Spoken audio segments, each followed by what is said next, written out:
Okay, gagawa tayo ng video presentation using chroma key or the green screen casting. So, ang una natin gagawin dito, open natin yung Camtasia.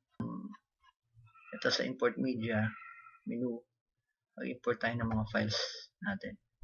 So, let's try importing. Gagamitin natin sa ating green screen, of course. Ito yung aking video.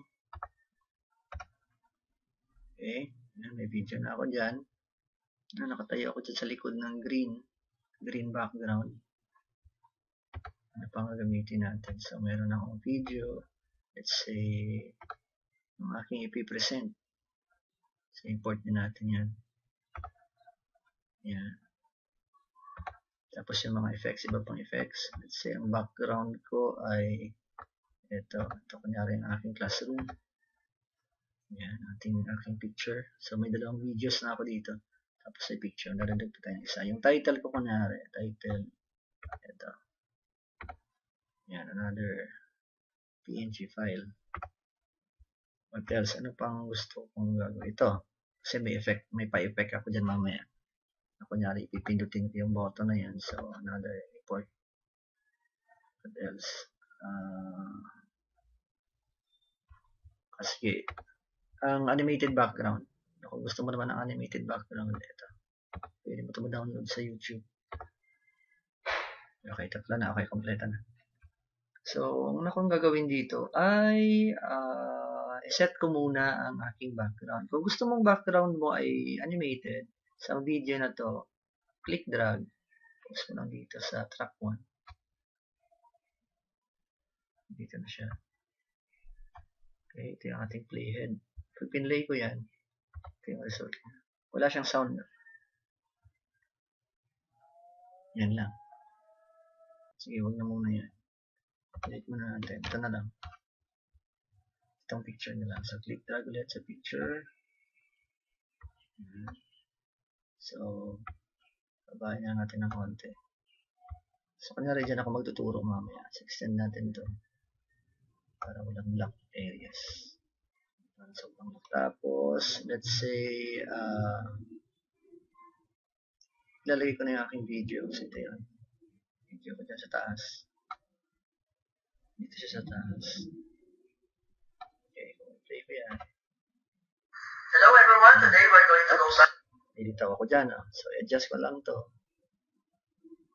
So, ito muna kasi may background kasi siya. So, first, crop ko muna to. So, ito yung crop to. Okay, mag-blue siya. So, tatanggalin ko yung mga unwanted areas. Kasi halata na nakatayo ako dyan sa mga. Oops, sorry. Tatanggalin ko yung crop yun. Sa green. Sa green. Dyan. Tapos, press ulit. Ayan. So, okay na. Pwede siya mag-drag. I-position ko siya dito. Kunyari dito ako magtuturo. Or banda dito. So, pwede ko na ito mga enlarge. Siguro ganyan kalaki. Try natin mamaya. Ganyan na lang. Okay. Again, i-play natin. Hello everyone, today we're going to go back to a certain fundamental topic. Okay, dyan ako lalabas sa part na yan.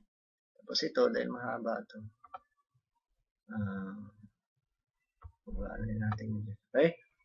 So, background. So, may background ako dito. Tapos sa taas ng layer na yan ay aking video.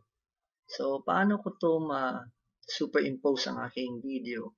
Na kunyari, nandun ako sa background nagtuturo. So, ito yung aking blackboard. Nandito ako. So, ang gagawin ko dito, tatanggalin ko yung green na background na yan. No? Go to Visual Properties. Ito po, Visual Properties.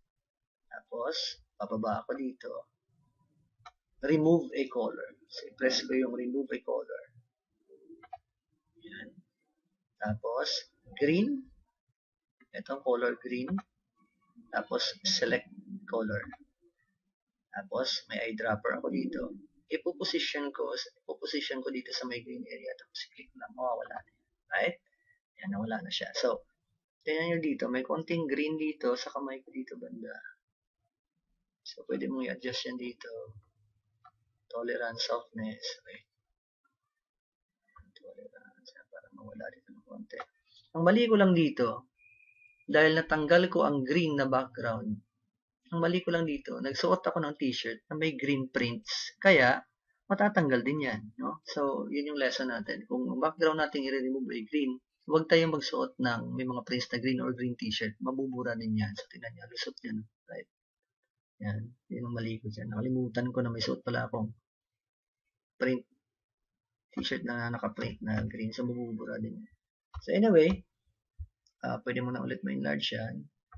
Enlarge. Okay, yan siya. Tapos mag-try tayo ng isang effects pa, no? Let's say, sige, play natin. Wala nang green background, so... Hello everyone, today we're going to... Okay. So, lagyan natin ng effects, ng entrance, ng transition. So, ito kunyari, kasi pangit naman na didiretso siya, maglilitaw na siya kaagad. So, we'll apply the transition. Transition, let's say, ang entrance ko ay cube rotate. Sige, cube rotate na lang. Hello everyone, today we're going to go back to... Okay, yun yung entrance niya. Mamaya exit niya siguro, ano na lang. So, nag-welcome na ako dyan. Tapos, let's say, ang title ko ay, ang effects ko dito ay, blah, blah, blah, blah, blah. Let's say, tingnan ko lang. Ayun, tumingin ako dyan, nalalabas na yung title. So, balik ako sa clip bin. Diyan ko, ipuposition yung title ko. Na, kunyari, tinitingnan ko yung title ko na lumabas. Ganong style. Dito ko siya ilalagay sa next layer, above layer. Yan, oops, medyo malaki. So, dapat i-resize natin to. Oh, sorry. Text lang natin yan. So, resize natin yan. Kunyari, tinignan ko dyan. Sensitive. Yan. So, try natin ulit. Difficult to understand, and that is loss of exponents.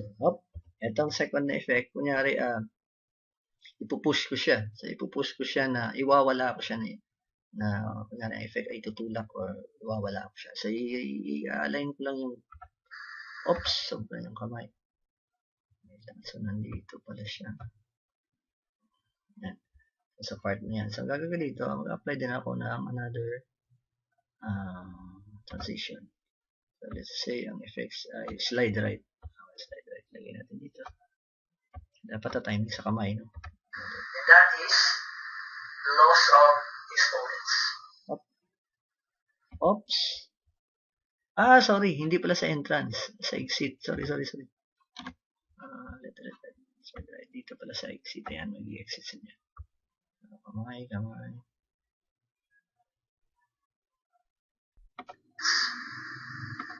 Ayan, sa part na yun.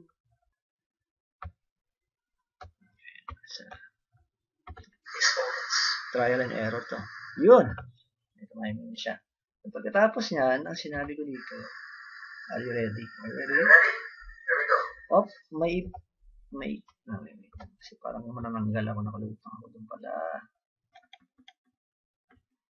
So, kunyari, may click ako dyan para mag-on ito. So, loss of exponents. Anyway, parang ganun, yun ang idea. Tapos, may i-click ako dyan para ma-on yung TV. Parang Are you ready? Here we go. Click. Pero bago yan, so, gumawa ako dito ng parang button. Kunyari, yun yung aking i-click. Artista lang yun. Resize natin ito. Bakit naman na ito? Oops! Sorry, dapat nakalak pala yung image.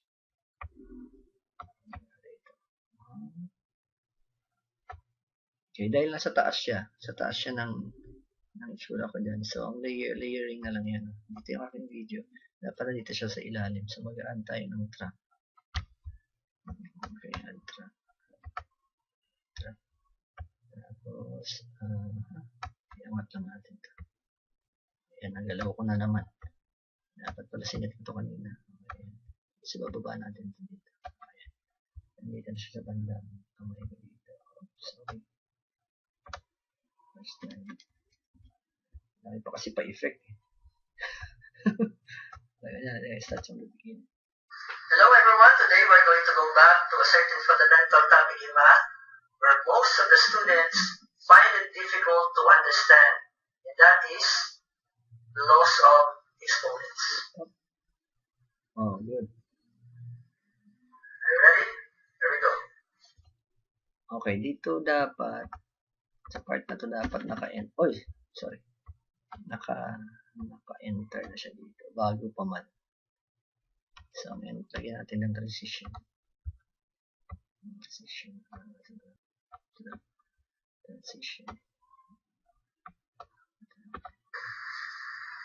Up, na muli. Here we go. Dito pa. Bago mag-here we go. Dapat na. Are you ready? Are you ready? So, ito ay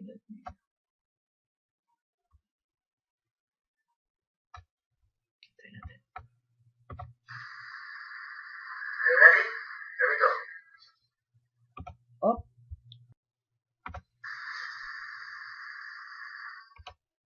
Tapos, pag-click yan dito,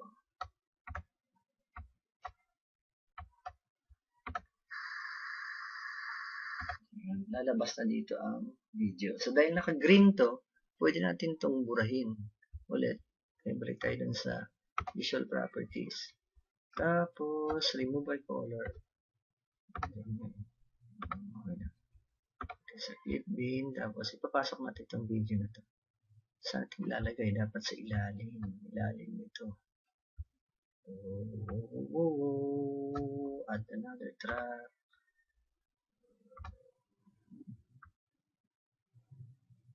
Okay.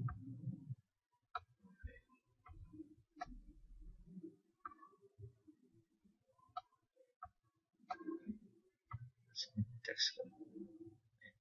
Ito natin siya ilalagay sa ilalim. Yan sa papasok. Ayan, dito sa part na to. Ayan, so resize natin ito ulit. So, dun siya magsa-start. Let's say. Start from the very beginning. Hello everyone, today we're going to go back to a certain fundamental topic in math where most of the students find it difficult to understand, and that is laws of exponents. Okay, not bad. Tapos, Are you ready? ilagay yung Here we go.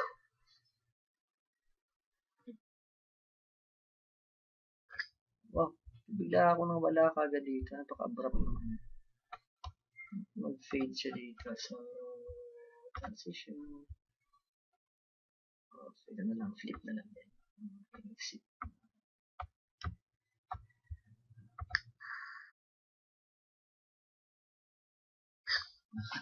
Okay. Yun, ganun yung chroma key or green screen casting effect. Okay? Sige, bye-bye.